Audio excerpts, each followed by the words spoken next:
বিহুৰ দিনা ৰাতিপুৱাই গা ধোৱাৰ যোগাৰৰ বাবে হালধি খুন্দনাত পিছাত লাগি গলো কিন্তু মাহখিনি খুন্দনাত পিছা নাযায় সেয়েহে মিক্সিত দি ধুনীয়াকৈ চেকি লৈছো আৰু আটাইবোৰে মাহ হালধিৰে গা ধুই চাদৰ মেখেলা জুই পিন্ধি ললো কপাল ভাল আছিল যে অসমীয়া গহনা এটা ক'বাত লাগিব বুলি বেগতে ভৰাই থৈছিল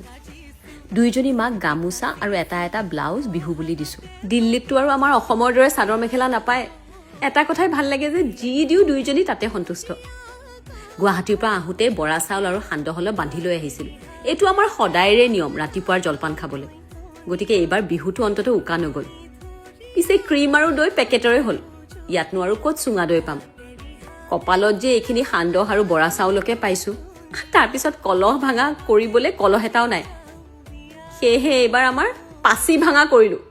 এনেকুৱা বাঁহৰ কিবা এটা পাচি আছিল মায়ে যে একেবাৰতে মাৰিলেগৈ সেয়েহে আজিৰ বিজয়ী হ'ল আমাৰ মা আমাৰ গাঁওবোৰ চাগে ঢোল পেপাই গমগমাই আছে চহৰৰ এই বাকচবোৰত কি যে দুখ লগা জীৱন চোতাল নাই পথাৰ নাই বাধ্যত পৰি ইয়াতে আছো আৰু টিভি চাই ইয়াতে এপাক মাৰো একো নহয়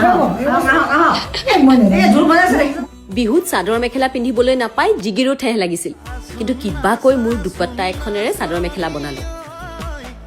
আপোন মানুহখিনিৰ পৰা দূৰত এনেকুৱাই আমাৰ এইবাৰ বহল